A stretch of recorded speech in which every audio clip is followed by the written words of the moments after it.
Langkah berikutnya, setelah kita memiliki halaman penyedia API yang berbentuk JSON, adalah kita membuat sebuah halaman Vue.js atau halaman utama yang akan menampilkan data dari JSON tersebut dalam bentuk tabel. Pertama kita buat dulu sebuah file index.html. Langkahnya kita klik icon yang berada di sini, namanya index.html.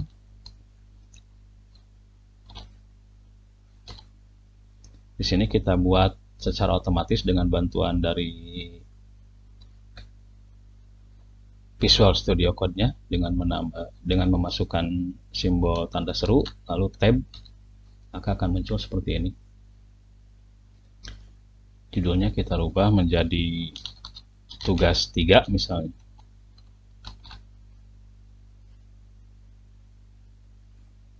Nah, sampai di sini file HTML-nya sudah bisa kita coba dengan cara masuk ke localhost dan masuk ke folder kita.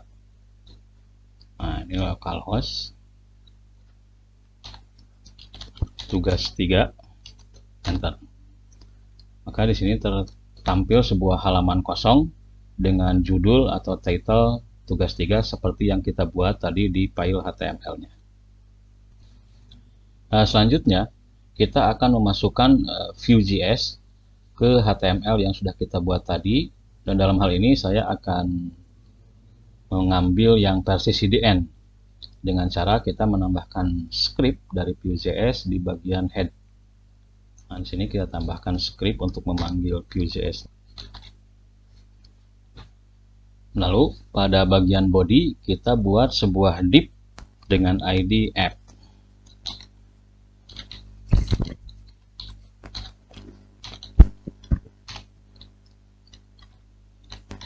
Nah, seperti itu.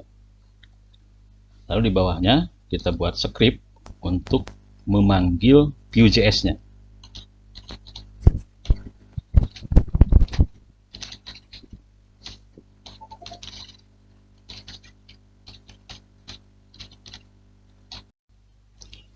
Nah, selanjutnya kita buat data untuk create app tersebut agar bisa ditampilkan di halaman web kita.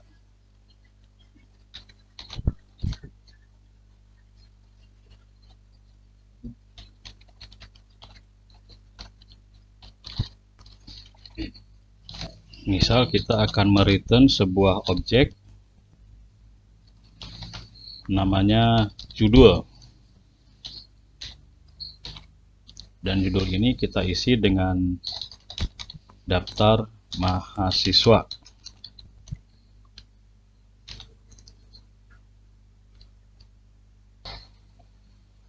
Lalu create app ini kita mount ke div app.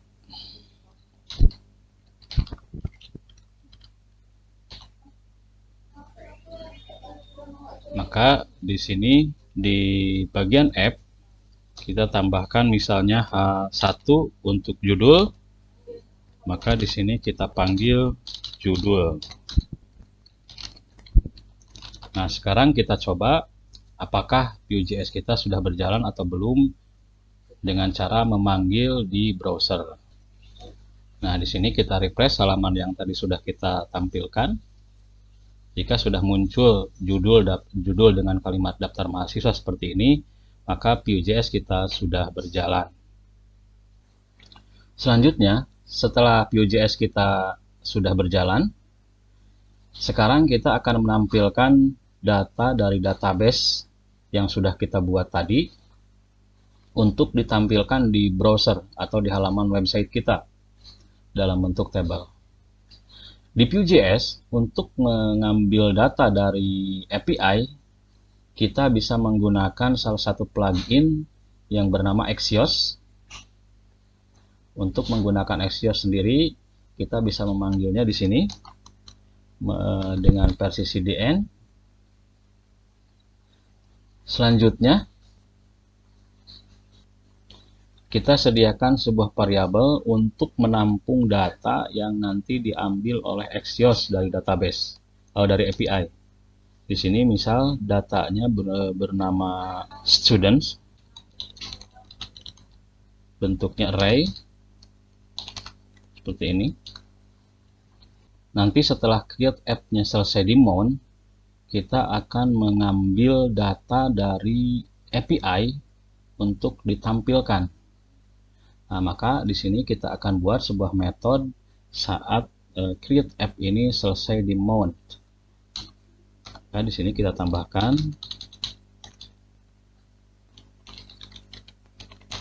mount. Misalnya kita buat di sini sebuah metode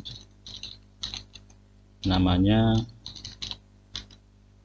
pet student yang nantinya berisi perintah untuk mengambil data student dari API.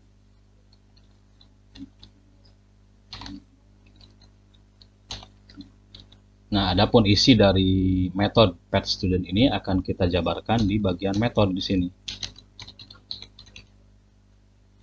Nah, metode yang tadi kita buat namanya pet student, isinya berupa perintah Axios untuk mengambil data. Adapun bentuk perintah Axiosnya seperti ini. Axios get data.php, karena halaman untuk mengambil data dari database dan di format ke dalam bentuk JSON-nya itu adalah data.php. Nah, setelah Axios itu mengambil data dari file data.php, dia akan mendapatkan sebuah respon. Maka ketika dia mendapatkan respon,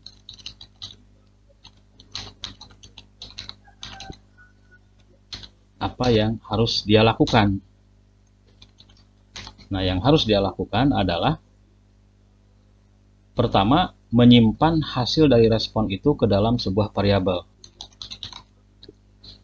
yang berisi data dari respon.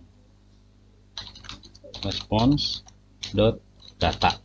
Ini adalah bentuk proses pengambilan data dari API yang paling sederhana dengan menggunakan Axios. Di sini kita tidak menampilkan bagaimana kalau datanya error, bagaimana kalau terjadi masalah, atau bagaimana layar akan menampilkan proses loadingnya. Di sini kita akan langsung mengambil data secara sederhana dan ditampilkan ke table. Nah, sampai di sini data dari API sudah disimpan di variabel student. Nah, selanjutnya kita tampilkan datanya dalam bentuk tabel. Maka di bagian atas di sini setelah judul kita buat sebuah tabel, di mana pada tabel itu kita bagi menjadi dua bagian, ada bagian head sama bagian body.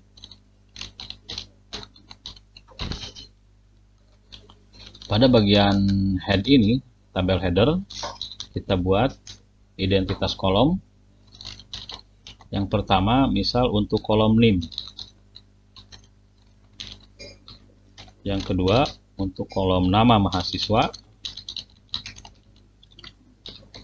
Dan yang ketiga, untuk kolom fakultas sesuai dengan susunan kolom yang kita buat.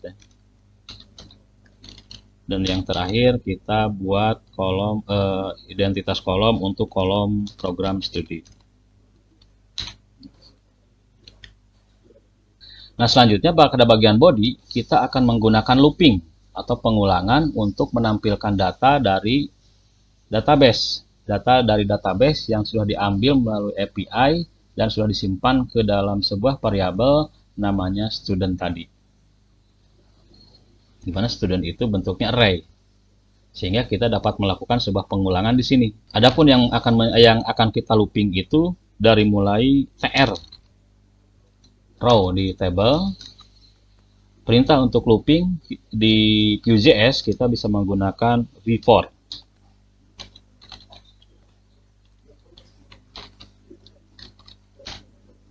Nah, v-for di sini kita akan membuat sebuah variabel yang menjadi bagian dari students. Itu student tanpa s ya. Ini di dalam array students dengan S. Yang menjadi kuncinya adalah student.name yang menjadi primary key dari database yang tadi kita buat sebelumnya. Nah, di dalam TR ini kita akan menampilkan kolom-kolom yang berisi identitas dari mahasiswa per baris atau per satu mahasiswa. Yang pertama, sesuai dengan urutan yang ada di header-nya, kolom pertama itu adalah kolom name. Jadi di sini td student.name.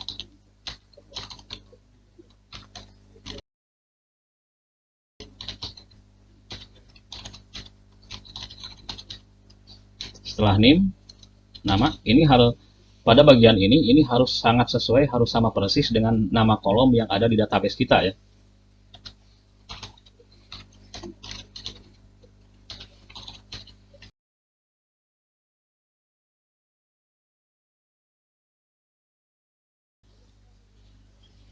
Kita coba hasilnya sekarang setelah ini disimpan. Kita masuk ke sini dan kita coba refresh di sini. Oh, ternyata belum tampil ya. Ini ada masalah. Mungkin ada hal yang terlewat. Kita cek lagi di source code-nya.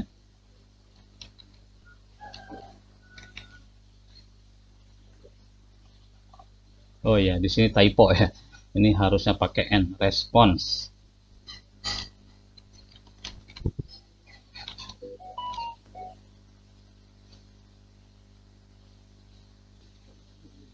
Dan ini juga salah ya.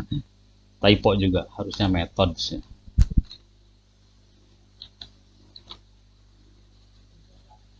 Kita sudah bisa menampilkan data dari API ke tabel di Vue.js.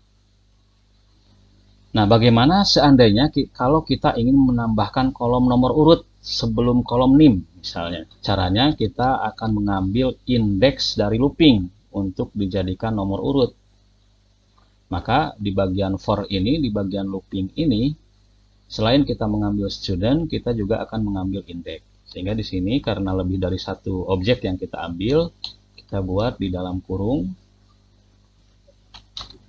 Sini indeks. Indeks itu adalah posisi pengulangan. Posisi pengulangan yang selalu diawali dari 0. Jika terdapat 5 baris mahasiswa, maka akan terdapat 5 indeks yang diawali dari 0 sampai 4. Sehingga di bagian ini kita tambahkan sebuah kolom namanya nomor. Untuk identitas kolomnya dan untuk datanya kita di sini tambahkan lagi sebuah kolom yang berisi indeks. Nah, sehingga kalau dijalankan hasilnya seperti ini. Nah, sekarang kita sudah punya kolom nomor, cuman di sini masih diawali dengan 0. Sementara untuk urutan, biasanya kita selalu diawali dari 1. Nah, caranya adalah agar diawali dari 1, maka indeksnya kita plus, kita tambah dengan 1. Maka hasilnya adalah seperti ini. Selanjutnya, bagaimana kalau kita ingin mempercantik atau mengubah tampilan dari halaman ini dengan menggunakan CSS? Agar lebih simpel, saya akan mencoba untuk mempercantik halaman ini dengan menggunakan Bootstrap. Caranya, pada bagian header di sini kita panggil CDN dari Bootstrap.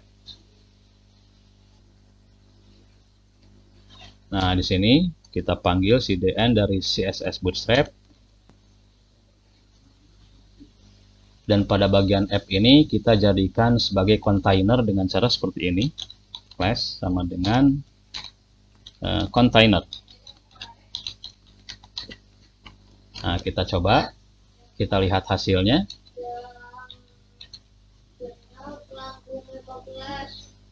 Nah, sekarang sudah berubah.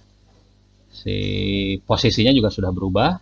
Dan ini sudah masuk ke bagian kontainer.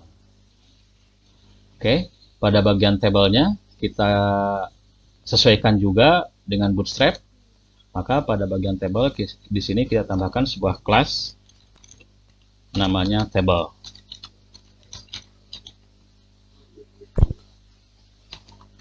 Kita lihat hasilnya. Nah, maka sekarang tabelnya sudah ikut ke aturan CSS dari Bootstrap. Atau misalnya kita buat tabelnya itu yang memiliki border, maka di sini bisa ditambahkan table border. Seperti ini. Kita cek hasilnya, maka sekarang tabelnya sudah memiliki border semua. Atau kita tambah lagi kelasnya dengan table strip.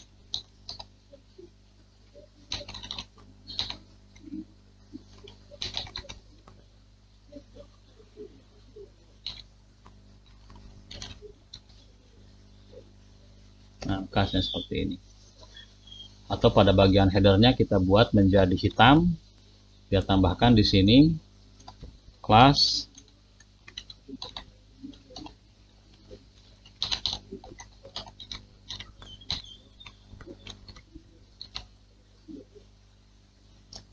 maka tampilannya sekarang seperti ini. Ini terlalu rapat ke atas misalnya. Kita buat agak jauh, kita buatkan margin top pada bagian kontainer.